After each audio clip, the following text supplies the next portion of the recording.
చేరుకుంటే ఒకటి కొంటే ఒకటి, ఒకటి కొంటే ఒకటి అంటే కనుక మీ మైండ్ సెట్ అంతా పాడైపోయి ఆకాశం లోనైపోయి ఎప్పుడు ఎప్పుడు చీరాలు వెళ్దామా, ఎప్పుడు చీర కొందామా, ఎప్పుడు కొందామా అనే ఆలోచన, ఆకర్షణ. నేను ఒక మంచి లాజికల్ పాయింట్ చెప్తాను. This is Apple phone. నా చేతిలో ఉన్న యాపిల్ ఫోన్ 1,50,000 ఖరీదు. దీని ఫోన్ ఖరీదు. ఈ ఫోను తయారు చేసినటువంటి ఆయన పేరు తెలుసా మీకు? ఎవరు చెప్పగలరా? స్టీవ్ జాబ్స్ అనేటువంటి ఆయన యాపిల్ ఫోన్ని రిలీజ్ చేసిన తర్వాత ఒక మాట చెప్పాడు, 3 apples can change the world అన్నాడు. అంటే 3 యాపిల్ ప్రపంచాన్ని మార్చేశాయి. The first apple of eye. చెప్పండి, యాపిల్ ఆఫ్ కనుగుడ్డు. దీంతో చూసిన దానికల్లా పడిపోతాం. అందుకనే చూడకండి. ఏది చూడాలో చెప్పండి అమ్మా, అదే చూడండి. చూడండి, వెనక్కి తిరిగి చూడకండి. చూడండి, ముందుకే చూడండి. చూడండి, పాపాన్ని చూడకండి. చూడండి, దేవుణ్ణి చూడండి. చూడండి, లోకాన్ని చూడకండి. చూడండి, దేవుని యొక్క వాక్య సత్యాన్ని చూడండి. మనం అన్ని చూస్తే ప్రమాదం. అది చూపునకు మంచిది అంది అవ్వమ్మ గారు. పడిపోయారు. అందుకే నీ కన్ను జాగ్రత్త. ఈ కన్ను జాగ్రత్తగా పెట్టుకోవాలి. ఎవడో కుర్రాడు బాగున్నాడని చూసినా, అమ్మాయి బాగుందని చూసినా పాపంలో పడిపోవడం ఖాయమే. సోరేకులో ఉన్న ఒక వేశ్యను చూసి, దెలీలాను చూసి సంసోను గారు మనసు పాడేసుకున్నాడు. స్నానం చేస్తున్న స్త్రీని చూచి దావీదు పాపంలో పడ్డాడు.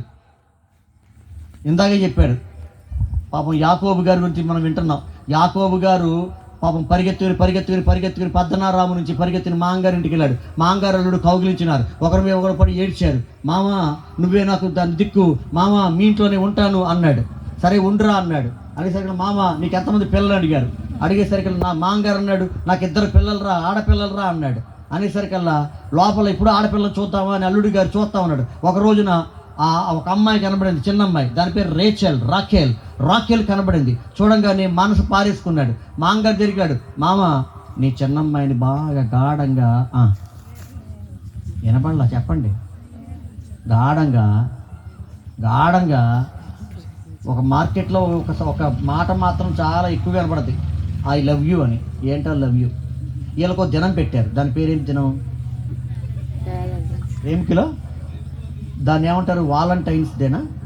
వాలంటైన్స్ డే అంటారు కదా. సరే, ప్రేమించాను అన్నాడు. అయితే అల్లుడా, నీకివ్వకపోతే ఎవరికిత్తండ్రా? నా అల్లుడురా నువ్వు, యాకోబా. కాబట్టి 7 సంవత్సరాలు కొలువు చేయరు అన్నాడు. 7 సంవత్సరాలు వాడికి 1 సంవత్సరం కాబడిందంట. ఎన్ని సంవత్సరాలు? 1 సంవత్సరం. 7 సంవత్సరాలు ఆడితే ఎంతమంది చేయించుకోవాలి అంతమంది చేయించినాడు. ఓ శుభముహూర్తాలు వచ్చి అన్నాడు, మాంగారండి చిన్నమ్మాయిని ఇచ్చాడు అనగానే, ఒరే అల్లుడా నీకివ్వకపోతే ఎవరిస్తాండ్రా? రాత్రి పెళ్ళి అన్నాడు. ఎప్పుడంటారు పెళ్ళి? క్రైస్తవ పెళ్ళిళ్ళు ఎప్పుడు పగలు జరుగుతాయి, రాత్రి జరుగుతుంది పెళ్ళి. ముసుగేసాడు. ఈ జబ్బుకలు దాన్ని తీసుకొచ్చి కూర్చోబెట్టాడు. అది ఇలా వచ్చింది. వచ్చినప్పుడు చూడాలి కదా, ఇలా వచ్చింది. ఇలాగ వచ్చినప్పుడు చూడాలి కదా. పుసిగలది ముసుగేసేసాడు.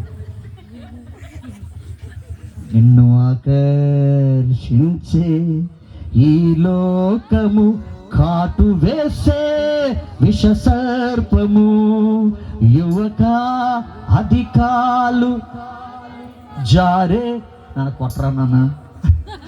నిన్ను ఆకర్షించే ఈ లోకము కాటు వేసే విష సర్పము, యువక అధికాలు జారే స్థలము, ఉన్నావు పాపపు పడగ నీడలు, నీ అంతము ఘోర నరకము, అది ఏ నిత్య మరణము, కలవందిది నీ జీవితము. రాత్రి పెళ్ళైపోయింది. పెళ్ళైన తర్వాత జరగవలసిన జరిగిపోయింది. ఉదయం లేచాడు, ఇలా గుడ్డి తెలుస్తుంది, ఇలాగా జబ్బుకెళ్ళేస్తాడు. నువ్వు వచ్చావంటే రూమ్లోకి అన్నాడు. అలా కాదు, రాత్రి పెళ్లి చేస్తుంది నన్నే అన్నాడు, లే అని. నిన్న మామగారు ఏంటి పంచాయతీ పెట్టాడు. ఒరే అల్లుడా కంగారు పడకుండా ఇలా అంటామని తెలుసు, మా దేశ మర్యాద ఒకటి ఉంది, పెద్దదానికి అవ్వకుండా చిన్నదానికి పెళ్లి చేయడం మా దేశ మర్యాద కాదు అన్నాడు. అయితే ఏం చేయాలి మామ? ఇంకొక 7 సంవత్సరాలు చేయరా బాబు అన్నాడు. ఎన్ని సంవత్సరాలు? ఇంకో 7 కూడా పాపం ఎలాగైతే నేను 14 సంవత్సరాలు చేశాడు. మామ పెళ్ళి అన్నాడు. పెళ్ళనంగానే రెండో దానికి కట్టాడు రాహేల్ని. యాకోబు జీవితం ఆ చూసిన దాన్ని బట్టి 21 సంవత్సరాలు కొలువు. ఆ చూసిన దాన్ని బట్టి నీ జీవితం కూడా అంతే. నువ్వేం చూస్తున్నావు అదే ప్రమాదం. యాపిల్ ఆఫ్ ఐ, నీ కన్నుతో చూస్తున్నది ప్రమాదం చేస్తుంది. అందుకనే చెడును చూడకుండా నా కన్నుడు పెట్టురు ఆయన, లోకాన్ని చూడకుండా. నిన్ను చూసే కన్ను నాకు ఇవ్వయ్యా అని చెప్పాలి. రెండవ Apple of iPhone. Apple of iPhone. ఈ ఐఫోన్ ఎవడన్నా ఒకసారి వాడడం చేశాడంటే ఇది మళ్ళీ జీవితంలో ఇంకో ఫోన్ వాడడం. ఐఫోన్ ఇది కూడా మార్చేసింది ప్రపంచాన్ని. మూడవది మూడవది యాపిల్ పండు. చూడండి ఈ యాపిల్ చూడండి, వెనకాల బొమ్మ కనబడుతున్నామా? యాపిల్ బొమ్మ ఎలా ఉంది? ఫుల్ యాపిలా, కొరికిన యాపిలా? ఏంటమ్మా? ఫుల్ కట్ అయిందా? కట్ల కొరికింది. కట్ అవుతే అది సగం చక్కగా సన్నగా కట్ అవుద్ది. ఇది కొరికిందా కట్ అయిందా? ఏం చెప్పను బాబు? ఎలా కొరికాడు? ఇలా పడే కొరికింది. ఎవరు? మనమ్మ. అమ్మ అమ్మ ముత్తమ్మ. ఏ అమ్మ? అవ్వమ్మ. ఏం చేసింది? కొరికింది. సాతానంది ఆ పండు తిను దినమున. ఏ పండు అంట? మరి చాలా ఉన్నాయి కదా, అవి కాదా? ఈ పండు తిను దిన నిశ్చయముగా నీవు ఏమవుతావు? దేవదూతలా ఉంటావు అని చెప్పి కొరికింది. జీవితం అంతా పాపానికి దగ్గర అవ్వకు. పాపం ఆకర్షిస్తుంది. రెండవ విషయం 32వ అధ్యాయము 23వ వచనం సంఖ్యాకాండం. పాపం మిమ్మును పట్టుకొనును. వాటుందా? పాపం మిమ్మును పట్టుకొనును. సిన్ను నిన్ను క్యాచ్ చేస్తుంది. పాపం పట్టేసుకుంటుంది. జాగ్రత్త. అదో ఇది ఉంది కింద నీ వాటర్ బాటిల్ ఉంటుంది.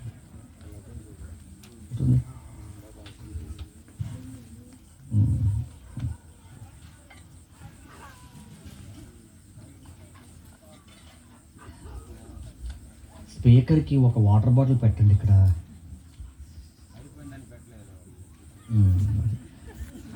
అయిపోయి కానీ చూసుకోవట్లా.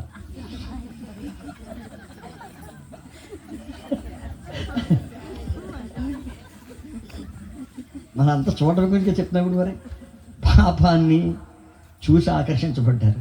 రెండవది పాపం ఏం చేస్తుంట? పట్టుకుంటుంది. నువ్వేం చేస్తున్నావు? పాపాన్ని. ఎవడి పాపం అన్ని పట్టుకుంటుంది. బైబిల్ చెప్తోంది మీ పాపం మిమ్మును పట్టుకొనును. మూడవది పాపం యొక్క లక్షణం. మూడవ లక్షణం యోహాను సువార్త 8వ అధ్యాయం 4వ వచనం. పాపం పట్టిస్తుంది. ఏదో రోజుని పట్టించేస్తుంది. గ్యారంటీగా పట్టించేస్తుంది. పెళ్ళి పాలు తాగుతూ నన్ను ఎవరూ చూడలేదు అనుకుంటుంది, కానీ దేవుడు మాత్రం చూస్తున్నాడమ్మా నిన్ను. అందులో ఏఆర్ స్టీవెన్సన్ పాట రాశారు, చూస్తున్నాడమ్మా తమ్ముడా, చూస్తున్నాడు. నువ్వు చేసే పనులన్నీ ఎవరో చూడలేను ఉన్నావా? అన్నీ చూస్తున్నాడు ఆయన. అన్నీ చూస్తున్నాడు. నా సెల్ ఫోన్లో మా ఇంటికి మందిరానికి ఒక 7-8 కెమెరాస్ పెట్టాను. నా సెల్ ఫోన్ చూస్తున్నాను.